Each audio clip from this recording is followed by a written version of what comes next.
Alright, so finally this episode has come out. I've been waiting so long for this to be animated ever since I read this part in the manga, and holy hell, it did not disappoint whatsoever, because what we all wanted to see was just Deku's, but more importantly, Bakugou's character development, which we got quite a bit of in this episode. Now, it's not the most evident part in the episode, but by putting the pieces together, it's not that hard to conclude that Bakugou certainly had major growth in this episode alone. Now, the episode begins pretty much as you'd expect. You know, Bakugou just refuses to cooperate with Midoriya because he believes that he's weak, which in his eyes is probably true. We have to remember that Bakugou very much is a straightforward guy who will bring it to the enemy if an opportunity presents itself, even if it's not the most rational decision. Midoriya obviously wanted to go through this round via an escape plan, which, as we could all guess even before watching this episode, that Bakugou was never going to agree to. So we have this sharp conflict between the two of them, and in the midst of it all Might is an even greater obstacle because he's not just strong, he's really fast as well. And his superiority to Midori and Bakugou is immediately put on the table as we see him just drive his fist right into Bakugou's belly so hard that he throws up his meal. I mean, I think this was the first time we got to see actual puke in the series, because if we go back to when Ochako Uraraka was puking due to overusing her quirk, it was displayed as puking rainbows. So from my perspective, I think what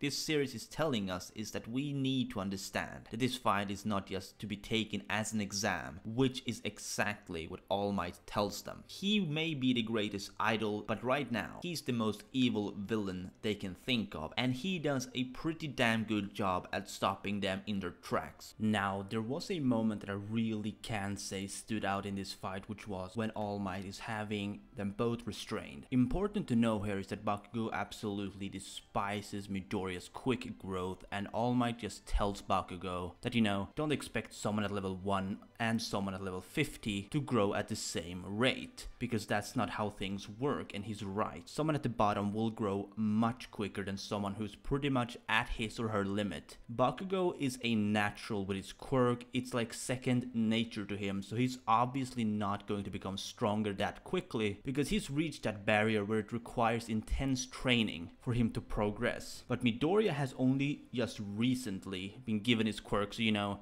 he's catching up with all of the years that he's missed. He's basically progressing from whatever age you're meant to have a quirk at. I think they said roughly 4 years old, up to 15. He's catching up with like over 10 years of experience, whereas obviously Bakugou's already done that part, so All Might tells him that obviously don't expect Midoriya and himself to be identical cases because they are closer to polar opposites in terms of experience and training. So I think when we saw Deku punch Bakugou in order to create some sort of opening and have them escape into the alleyway, that's when this episode took a turn for the better, and we get to see Bakugou just deny the idea of working together once more. He really does not like it, but in the end, they're just never going to defeat someone like All Might by using brute force. Teamwork is what this exam is all about. Working individually is just going to get them defeated one by one. And can we all just appreciate the fact that once they actually did get out, Bakugou had not only agreed to work together with Midoriya,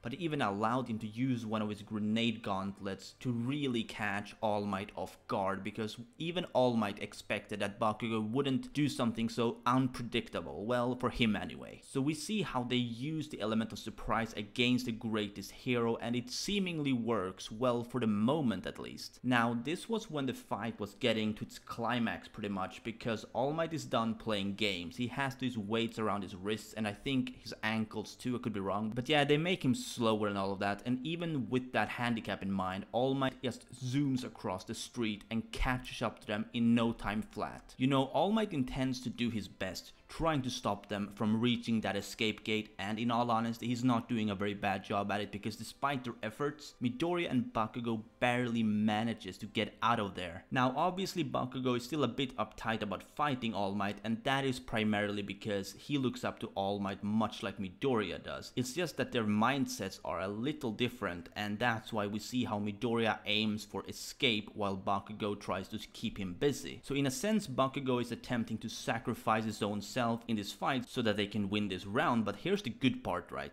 Midoriya doesn't like that idea, so even though he's given this great opening for victory, we just see how he turns around and goes for Bakugou instead of heading for the escape gate. This reflected perfectly on the first villain attack they ever experienced with the sludge villain. It was a very similar situation, only at that time Deku didn't really have a quirk, so he couldn't do jack shit, but now he just smashed All Might right in the face, which has an effect, but that is mostly because All Might's form seems to be wearing off somewhat, since we do see smoke coming out of him while Deku just grabs Bakugou and runs for it. And well, that's how their fight ends pretty much in victory. So yeah, Bakugou had a pretty interesting development. Despite what he may think of Midoriya, he did in the end agree to team up with him in order to try and finish this practical exam. Now, it's only the beginning of his development. That's all I can really say without throwing out huge spoilers. So if you're an anime only and either plan to watch season 3 or jump onto the manga, expect some greatness coming your way from Bakugou. Okay, so I think that'll be enough about their fight. Now, there's one thing I need to talk about because it's really important to me personally. The villains that were introduced in this episode, Mr. Terrible Skin and Yandere Princess, have been voiced, and holy hell, I am very pleased with the results. So we still don't have their names announced, which is why I can't really spoil them either out of respect. Some people might be cool with it, but then there are some people who just don't want anything, even if it's just names. So I'm going to leave their names out of this video for now. Anyway, yeah, I'm really glad that they got into the anime, because what I can tell you guys is that the girl who seems like she's a bit hyperactive, she's my favorite character in this whole series. So I just can't wait for people who only watch the anime to get a taste in her character for reals. Season 3 is going to be a new level of greatness, but I'll be talking more about that in next week's review, since that is going to be the last episode of this season. With that said, I'll be ending this video here. Let me know what you think down below in the comments, and as always, if you did, please like this video if you enjoyed, and subscribe if you're new to my channel. This has been your favorite host, Perm, and I'll see you soon.